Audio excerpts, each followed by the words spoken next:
हमारे चैनल पर राजस्थान की कक्षा 6ठी से 10वीं संपूर्ण संस्कृत और रीड संस्कृत का संपूर्ण कोर्स पढ़ाया हुआ है। प्ले लिस्ट से अपना अध्ययन करें। श्री गणेशाय नमः, सरस्वत्यै नमः। कक्षा 8वीं संस्कृत रुचिरा के संपूर्ण अध्ययन में सारे पाठों के अध्ययन में आपका स्वागत है। इसी अध्ययन के क्रम में आज चतुर्थ पाठ है सदैव पुरतो निदेहि चरणम, हमेशा आगे कदम रखो। सदैव पुरतो निदेहि चरणम 8वीं बोर्ड परीक्षा संस्कृत का ये जो पाठ है, इसका ये जो आमुख के बाद मुख्य पाठ होगा। श्रीधर भास्कर वर्णेकर द्वारा विरचित प्रस्तुत गीत में चुनौतियों को स्वीकार करते हुए आगे बढ़ने का आह्वान किया गया है। इसके प्रणेता राष्ट्रवादी कवि हैं और इस गीत के द्वारा उन्होंने जागरण तथा कर्मठता का संदेश दिया है। शुरू करते हैं। इसका ट्रांसलेट कैसे करेंगे, एक एक शब्द पे ध्यान रखना है, व्याकरण के अनुसार अपने को पाठ पढ़ना है। चल चल पुरतो निदेहि चरणम, सदैव पुरतो निदेहि चरणम, गिरिशिखरे ननु निज निकेतनम, विनेव यानम नगारोहणम, बलम स्वकीयम भवति साधनम, सदैव पुरतो निदेहि चरणम। चल चल, ये लोट लकार मध्यम पुरुष एक बार, चल तो चलताम चलन तो चल चलतम चलत, चल चल पुरतो, पुरतो के अंदर उत्व विसर्ग संधि से ऊ का विसर्ग हुआ तो पुरतः बन गया, पुरतः विसर्ग, ठीक है ना। निदेहि चरणम, ठीक है ना। चरण का मतलब होता है कदम, पैर, पांव, फुट, ठीक है ना।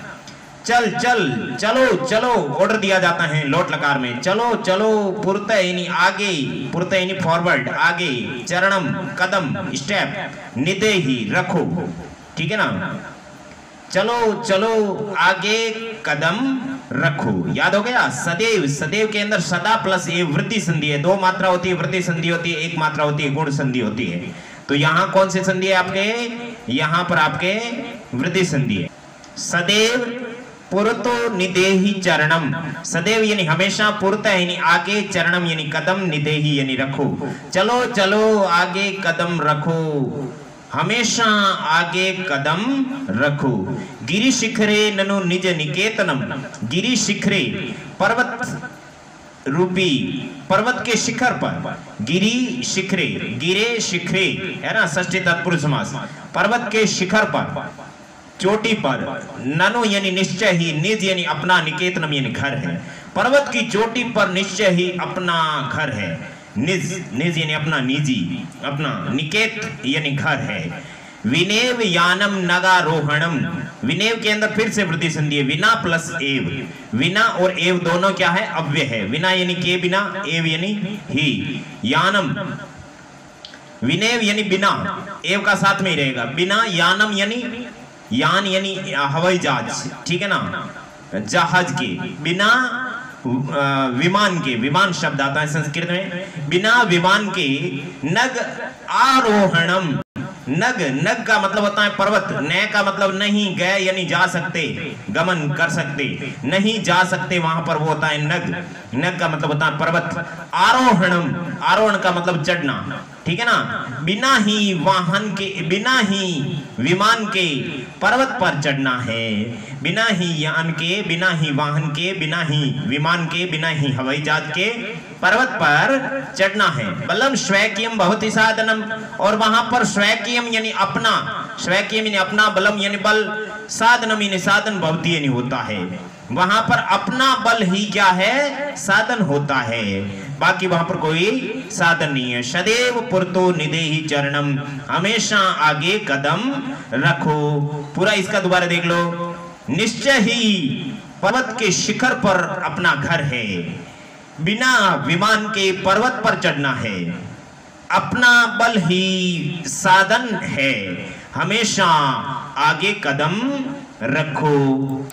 दूसरा पैराग्राफ देखिए, ये दूसरा और ये तीसरा दो ही पैराग्राफ है, एक छोटा सा पाठ है। पथि पाषाणा विषमा प्रखरा, हिंसा पश्वे परितु भूरा, सुदुष्करम खलु यद्यपि गमनम, सदैव पुरतो निदेहि चरणम। पथि, पथन, पथिन शब्द है, नकारांत है, सप्तमी विभक्ति एक वचन, पथि, मातरी, पितरी होता है ना, उसी तरह से पथि यानी मार्ग में, पथ यानी मार्ग, मार्ग में सप्तमी में आता है, सप्तमी अधिकरण में पे पर होता है, तो मार्ग में। पाषाणा विषमा प्रखरा, तो पाषाणा के विशेषण है विषमा और प्रखरा, ठीक है ना, ये विशेष्य है। मूल शब्द है पाषाण यानी पत्थर, पत्थर कैसे हैं, विषमा यानी खुरदरे, और विषमा यानी खुरदरे, और प्रखरा यानी नुकीले तीखे, ठीक है ना। तो मार्ग में खुरदरे और तीखे पत्थर है, मार्ग में खुरदरे और तीखे पत्थर हैं। परितः यानी चारों ओर, घोरा यानी भयंकर, चारों ओर भयंकर, हिंस्रा यानी हिंसक, पशु यानी पशु है, चारों ओर भयंकर हिंसक पशु है। यद्यपि, यद्यपि यानी यदि, यद्यपि, यद्यपि, गमनम यानी वहां पर जाना, सुदुष्करम यानी कठिन है, खलु का कोई मतलब नहीं, ऐसे करो तो निश्चय ही, निश्चय ही, यद्यपि जाना कठिन है, सुदुष्करम यानी बहुत कठिन है, यद्यपि वहां पर जाना कठिन है, फिर भी सदैव पुरतो निदेहि चरणम, हमेशा आगे कदम रखो। याद हो गया ना, मार्ग में खुरदरे और तीखे पत्थर है, चारों ओर भयंकर हिंसक पशु है, यद्यपि वहां पर जाना बहुत कठिन है, फिर भी हमेशा आगे कदम रखो। क्लियर हो गया। जहि भीतिम भज भज शक्तिम विदेहि राष्ट्रे तथा अनुरक्तिम कुरु कुरु सततम ध्येय स्मरणम सदैव पुरतो निदेहि चरणम। जहि भीतिम, भीति के अंदर भी धातु कतिन प्रत्यय, कतिन का मतलब होता है स्त्रीलिंग शब्द बनाना, भीति यानी डर भय, ठीक है ना। डर को जही ही यानी छोड़ो, डर को छोड़ो। भज भज शक्तिम, शक्तिम यानी शक्ति को, भज भज यानी भजो, एक बार अर्थ होगा भजो, शक्ति को भजो, शक्ति को याद करो, शक्ति का प्रयोग करो, डर को छोड़ो, शक्ति का प्रयोग करो। विदेहि राष्ट्रे तथा अनुरक्तिम, तथा यानी उसी तरह से, राष्ट्रे यानी देश में, राष्ट्र यानी देश में, अनुरक्ति यानी अनुरक्ति, विदेह यानी रखो, उसी तरह से देश में आसक्ति रखो, उसी तरह से देश में, सप्तमी अनुरक्ति आसक्ति, विदेह यानी रखो। कुरु कुरु सततम ध्येय स्मरणम, सततम यानी निरंतर, ध्येय यानी लक्ष्य को, स्मरण यानी याद, कुरु कुरु यानी करो। कुरु का मतलब करो होता है, 2 बार लिख दिया कोई बात नहीं। निरंतर लक्ष्य को याद करो, सदैव पुरतो निदेहि चरणम, हमेशा आगे कदम रखो, डर को छोड़ो, शक्ति को भजो, उसी तरह से देश में आसक्ति रखो, निरंतर लक्ष्य को याद करो, हमेशा आगे कदम रखो। इसी तरह से हमारे चैनल पर कक्षा 6ठी, 7वीं, 9वीं और 10वीं के भी सारे पाठ पढ़ाए हुए हैं, आपके 8वीं के भी सारे पाठ पढ़ाए हुए हैं। हमारे चैनल को सब्सक्राइब किया हुआ तो अच्छी बात है, नहीं किया होता सब्सक्राइब करके और चैनल की प्लेलिस्ट में जाओगे, ठीक है ना। चैनल को खोल करके उसके बाद में वीडियोस के पास में प्लेलिस्ट है, प्लेलिस्ट में जाकर के आप अपनी क्लास के कक्षा 8 पाठ्य पुस्तक के अंदर सारे पाठ प्राप्त कर लोगे। और एक दूसरा है प्लेलिस्ट कक्षा 8 संस्कृत व्याकरण, वहां पर व्याकरण के 30-35 वीडियो है, सारी व्याकरण बोर्ड पैटर्न के अनुसार आप पढ़ सकते हो। चलिए अभी शब्दार्थ और उसके बाद में प्रश्नोत्तर। शब्दार्थ में सबसे पहले पुरतो, पुरतो का पुरता हो जाता उत्वय विसर्ग संधि से। यहाँ पर अ है ना, तय के अंदर अ और विसर्ग का उ बन गया, अ और उ मिलकर के ओ बना गुण संधि से, तो यहाँ पर ओ इधर आ गया। पुरता है यानी आगे, फॉरवर्ड। निदेय यानी रखो, कीप। गिरि शिखरे पर्वत की चोटी पर, है ना, पर्वत की चोटी पर, गिरि शिखरे पर्वत की चोटी पर, टॉप ऑफ माउंटेन। निज निकेतनम अपना घर, ऑन हाउस। विनेव विना प्लस इव, है ना, ये संधि होगी। बिना ही, बिना ही हिंदी है ना, विदाउट। नगारोहणम, नग प्लस आरोहणम, है ना, पर्वत पर चढ़ना। नग का मतलब होता है पर्वत, नय का मतलब नहीं, गय का मतलब गच्छति, नहीं जा सकते उस जगह को कहते हैं नग। और आरोहणम यानी चढ़ना, पर्वत पर चढ़ना, असेंडिंग टू द माउंटेन। अब आएगा स्वकीयम यानी अपना, अवन। पथि यानी मार्ग में, इन द वे, पाषाण पत्थर है ना, स्टोन, विषमा असामान्य, प्रखरा तीक्ष्ण या नुकीले, उसके बाद में हिंसक यानी हिंसरा यानी हिंसक, हिंसक पशु उसे कहते हैं जो दूसरे पशुओं को मारते हैं। परितो या परित, पुरतः अलग है, पुरतः का मतलब सामने, परित यानी चारों ओर, अराउंड सराउंड, ठीक है ना। घोरा यानी भयंकर या भयानक, घोरा के बाद में सुदुष्करम यानी अत्यधिक कठिनता पूर्वक साध्य, अत्यधिक कठिनाई पूर्वक जो किया जाता है। जही यानी छोड़ो, छोड़ दो, भज यानी भजो, जपो, और ये भजतु भजताम भजंतु, भज भजतम भजत, भजानी भजाओ भजाम, लोट लकार मध्यम पुरुष एक वचन है। विदेय यानी करो, अनुरक्तिम यानी प्रेम या स्नेह, सततम यानी लगातार, कंटिन्यू, ध्येय स्मरणम उद्देश्य, लक्ष्य या स्मरण, ठीक है ना, टारगेट। अब लेते हैं इसके पाठ के प्रश्नोत्तर, अभ्यास प्रश्न। पहला प्रश्न है, पाठे दत्तम गीतम सस्वरम गायत, पाठ में दिए हुए गीत को सस्वर गाओ। गाओ भाई, हमने तो गा दिया। दूसरा क्वेश्चन देखते हैं। दूसरा जो प्रश्न है आपका, अधोलिखितानाम प्रश्नानाम उत्तराणि एक पदेन उत्तर। एक पदेन का मतलब होता है एक शब्द में उत्तर देना है, एक शब्द में ही देना है, आपको बड़ा उत्तर नहीं देना है। तो यहाँ पर पहला प्रश्न है, स्वैकियम साधनम किम भवति, तो इसका उत्तर जो आपका है, स्वैकियम साधनम बलम भवति, पहले अपन ने पढ़ा था ना, तो इसका उत्तर हो जाएगा बलम। दूसरा है पथि यानी मार्ग में, के यानी क्या, विषमा यानी असमान, खुरदरी, प्रखरा यानी भयंकर है, तीखे हैं। मार्ग में क्या खुरदरे और तीखे हैं, क्या है भाई? विषमा प्रखरा का, के विषमा प्रखरा पाषाण, तो इसका उत्तर हो जाएगा पाषाण।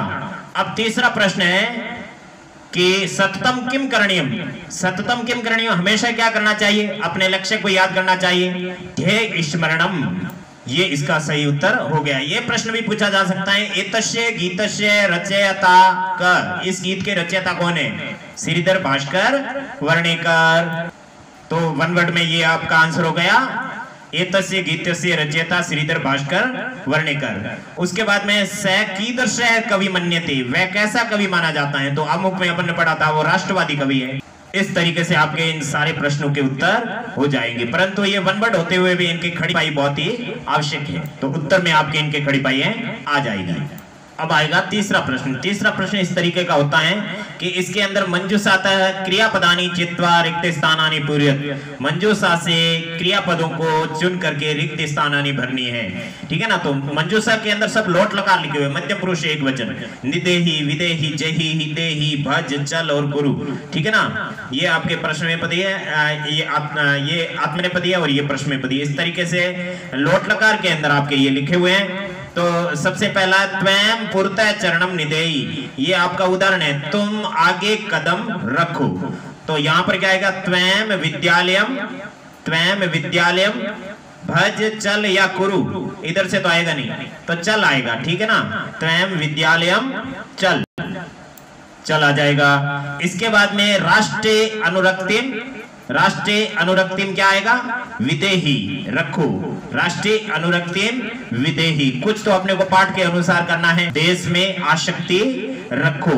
उसके बाद में मय्यम जलम, उसके बाद में क्या आएगा? देही, क्योंकि दा धातु के योग में हमेशा चतुर्थी विभक्ति आती है, तो मय्यम में चतुर्थी विभक्ति है, तो यहाँ पर क्या आएगा? देही आएगा। मुझे पानी दो।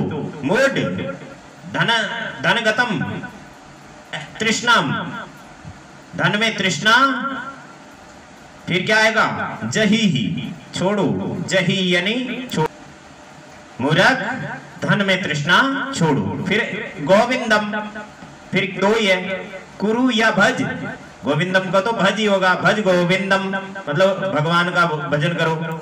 अब तो एक ही बचा है, सततम ध्येय स्मरणम, निरंतर अपने लक्ष्य का स्मरण करो। करो को संस्कृत में क्या कहेंगे? कुरु, ठीक है ना, डू।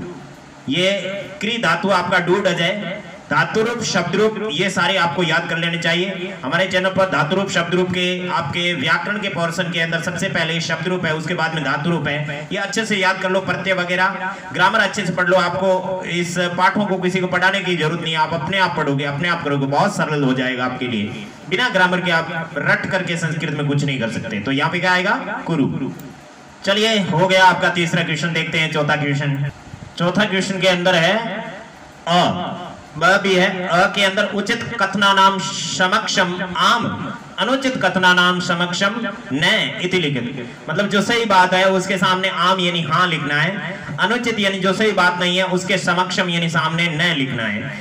तो पुरतः चरणम निधेय, आगे कदम रखना चाहिए। एग्जाम्पल दिया है आम यानी हाँ, ठीक है। तो यहाँ क्या आएगा? निज निकेतनम गिरि शिखरे अस्ति। निज निकेतनम यानी अपना घर, गिरि शिखरे यानी पर्वत शिखर पर, अस्ति यानी है क्या? बिल्कुल सही बात है, इसलिए इसमें क्या आएगा? आम। आम यानी हाँ। अब आएगा स्वकीयम बलम बाधकम भवति। अपना बल है वो बाधा पहुंचाने वाला होता है। बाधकम भवति या साधकम भवति? साधकम भवति। तो ये बात राइट नहीं है, इसलिए न आएगा। नेक्स्ट है पथि यानी मार्ग में, हिंसरा यानी हिंसक, पशु यानी पशु, न संति नहीं है, अपने मार्ग में नहीं है, लेकिन अकॉर्डिंग टू लेसन पाठ के अनुसार क्या है? मार्ग में हिंसक पशु नहीं है, ये आपके गलत बात है, इसीलिए न आएगा। अब अगला गमनम शुक्रम अस्ति, जाना बहुत सरल है। शुक्रम अस्ति या दुष्करम? तो दुष्कर्म अस्ति, इसलिए ये भी आपके हो जाएगा, न होगा ना। अब सदैव अग्रे एवं चलनियम, हमेशा आगे ही चलना चाहिए, बिल्कुल सही बात है, इसलिए यहाँ पर क्या आ जाएगा? आम। क्लियर हुआ? अभी आपके चौथे का आ, वाक्य रचनया अर्थ भेदम गुरु। वाक्य बना करके इन शब्दों का अर्थ भेद करना है। तो यहाँ पर है परितय और यहाँ पर है पुरतय। परितय यानी सामने, पुरतय यानी चारों ओर। नग नाग, नग यानी पर्वत और नाग यानी सरप। आरोहणम यानी चढ़ना, अवरोहणम यानी उतरना। विस्मा यानी खुरदुरे और समा यानी एकदम चिकने, सही। तो यहाँ पर अपने को एक एक सेंटेंस बना करके इनके अर्थ को समझना पड़ेगा। तो इसको भी यहाँ देख लीजिए, हम आपके लिए पीडीएफ बना करके ले आए हैं, तो ध्यान से देखिए। परितय और पुरतय, तो परितय और पुरतय, परितय यानी चारों और, पुरतय यानी सामने। परितय और पुरतय दोनों के योग में द्वितीय विभक्ति होती है। अध्यापकम परितय छात्रा संति, अध्यापक के चारों और छात्र है, ठीक है ना।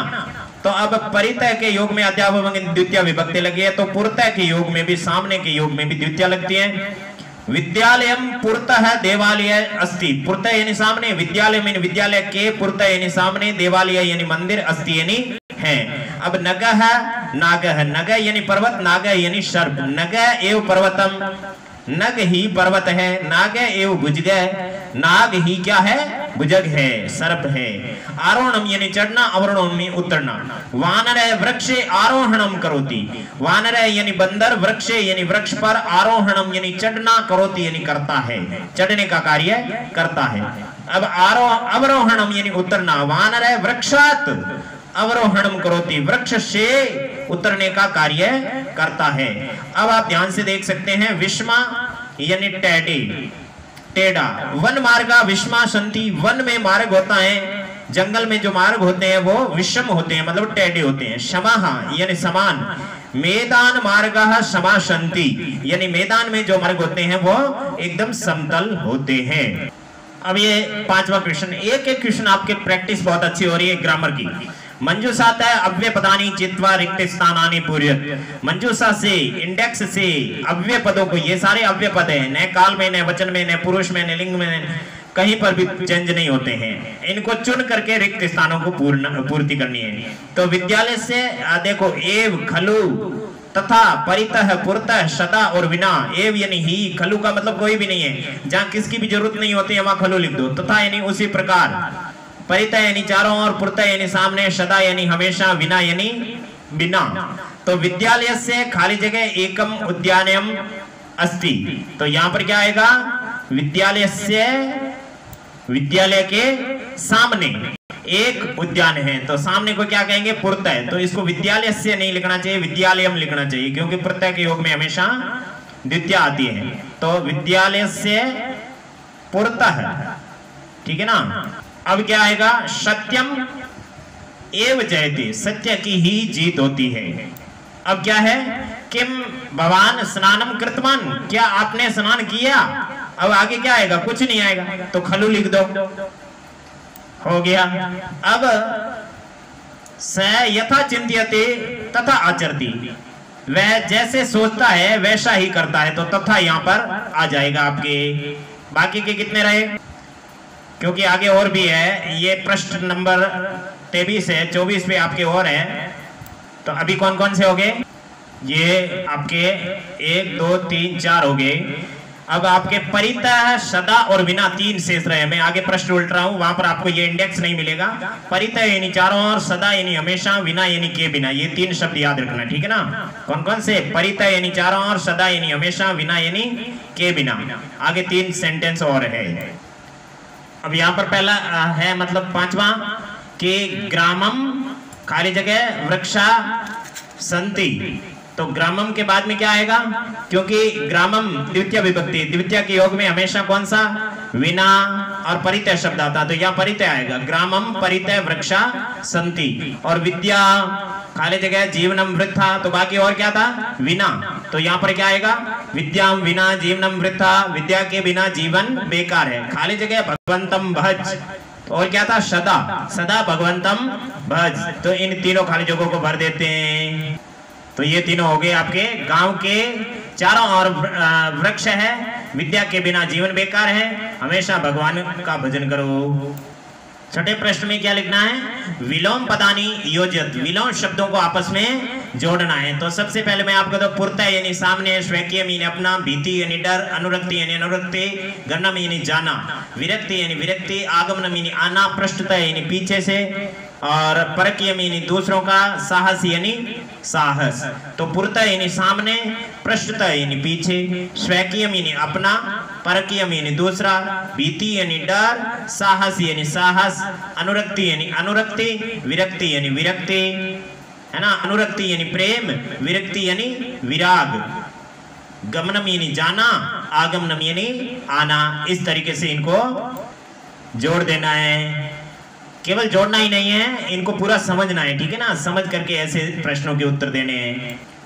और 7वां क्वेश्चन है इसका लट लकारेभ्य, लोट लकार या विधिलिंग लकारा पदानाम निर्माणम कुरुत। लट लकार से लोट लकार या विधिलिंग लकार शब्दों का निर्माण करना है। जैसे लट लकार में पठती लिखा है, उसको लोट लकार में पठतु लिख दिया, और विधिलिंग लकार में पठित लिख दिया। तो पठते प्रथम पुरुष एक वचन है। देखिए ऐसे प्रश्नों को आपको हल करना है, तो हमारे इसी चैनल पर आपको धातुरूप पोर्शन पढ़ना है। धातुरूप के 2 वीडियो बने हुए हैं, और तीसरा शब्दरूप और धातुरूप का प्रयोग नाम का वीडियो है। इन तीनों को देखेंगे तो आपको ये अच्छी चीज समझ में आ जाएगी कि यहाँ खेल सी मध्यम पुरुष एक वचन है, तो लोट लकार का मध्यम पुरुष एक, विधिलिंग का लकार का मध्यम पुरुष एक वचन लिखना है अपने को। जैसे ये इस तरीके से आपके लकार चेंज होंगे, क्योंकि खेल सी है वो, खेलती खेलते खेलंती खेल सी, तो लोट लकार में खेल तू खेलताम खेलंतु खेल, है ना, मध्यम पुरुष एक वचन। और यहाँ पर खेलेत खेलेताम खेलेयु खेले, मध्यम पुरुष एक वचन। अब यहाँ पर प्रथम पुरुष बहुवचन है। प्रथम पुरुष बहुवचन खादंते, तो खादंते का लोट लकार में क्या होगा, खादंतु, विधिलिंग लकार में खादेयु। समझ में आ गया, नहीं आया भाई। देखो ये लट लकार का प्रथम पुरुष बहुवचन है, ये लोट लकार का प्रथम पुरुष बहुवचन है, और ये विधिलिंग लकार का प्रथम पुरुष बहुवचन है ना। खादेत खादेताम खादेयु। अब पिबामी ये आपका उत्तम पुरुष एक वचन है, तो पिबती पिबते पिबंते पिबसे पिबते पिबते पिबामी, तो यहाँ पर क्या होगा, पिब धातु का लिखना है, पट का नहीं लिखना है। पिबतु पिबताम पिबंतो पिब पिबतम पिबत पिबानी आएगा इधर, और यहाँ पर क्या आएगा, पिबेत पिबेताम पिबेयो पिबे पिबेतम पिबेत पिबेयम आएगा, ठीक है ना। इस तरीके से आपको पता लगाना है। ये आपको पता जब ही होगा जब आपको पांचों लकारों में याद होगा। अब यहाँ पर हंसता है, हस्ती हंसता है, प्रथमा पुरुष द्विवचन है, तो यहाँ पर पढ़तो पढ़ताम हस्ताम आएगा, ठीक है ना। यहाँ हसेत हसेताम आएगा, यहाँ हस्ताम या हसेताम। इस तरीके से ये प्रथम पुरुष द्विवचन का आएगा, क्योंकि यहाँ पर तो केवल हस्ताम आएगा और यहाँ हसेताम आएगा। क्यों, हस्तु हस्ताम, ठीक है है ना। हस्ते हस्ते, हस्तो हस्ताम, हसेत हसेताम, ठीक है ना। नया में ये बहुवचन है, नी धातु, उत्तम पुरुष बहुवचन लास्ट वाला, तो इधर भी लास्ट वाला आएगा, इधर भी लास्ट वाला आएगा। क्या आएगा? नय तो नयताम, नयन तो नय, नयतम नय, नयानी नया नयाम। इस नयाम के विसर्ग बिल्कुल नहीं आएगा, क्योंकि लोट लकार में कहीं पर भी विसर्ग नहीं होता है। ये लट लकार का, ये लोट लकार का बिल्कुल सेम होता है, उत्तम पुरुष द्विवचन और बहुवचन। तो इसका विधिलिंग लकार का क्या आएगा? नयत नयताम, नयन तो नये, नये नये नयतम, नयत नयेयम, नयेव नयेम। ये आपका हो गया उत्तम पुरुष बहुवचन, कोई हलंत कोई विसर्ग नहीं, लेकिन नयेम लिखा हुआ है। इस तरीके से आपको लकार चेंज करना है, लेकिन वचन का और पुरुष का ध्यान रखना है। हमारे चैनल पर वचन का अलग से वीडियो बना हुआ है, पुरुष का अलग से वीडियो बना हुआ है। पुरुष क्या होता है, वचन क्या होता है, लिंग क्या होता है, सारे वीडियो विशेषण विशेष क्या होते हैं, अलग अलग बने हुए हैं। सारे वीडियो जाकर के आप चेक कर सकते हो, और बहुत ज्यादा ही आप संस्कृत में पारंगत हो सकते हो, बहुत कम टाइम में। अब ये आपका अंतिम है, ठीक है ना। 7वें प्रश्न का आपका अंतिम है। इसमें क्या करना? अधोलिखित पदानाम निर्देशानुनाम पर्याप्त, मतलब इसको विभक्ति चेंज करने हैं। शब्द रूप आपके क्लियर है तो ये आप कर सकते हो। गिरिशिखर शब्द है, उसको सप्तमी विभक्ति एक वचन में लिखा, गिरिशिखरे, है ना। रामे रामियो रामेसु, रामे एक वचन, गिरिशिखरे सेम होता है। एक विभक्ति एक शब्द रूप याद हो गया, सारे उसके जैसे ही है। पतिन शब्द है, नकारांत, सप्तमी विभक्ति एक वचन में, ये तो पाठ में आया हुआ है। तो वहां पर क्या लिखा हुआ था? पथी। क्या लिखा हुआ था? पथी। तो आपका इसके क्या राइट है?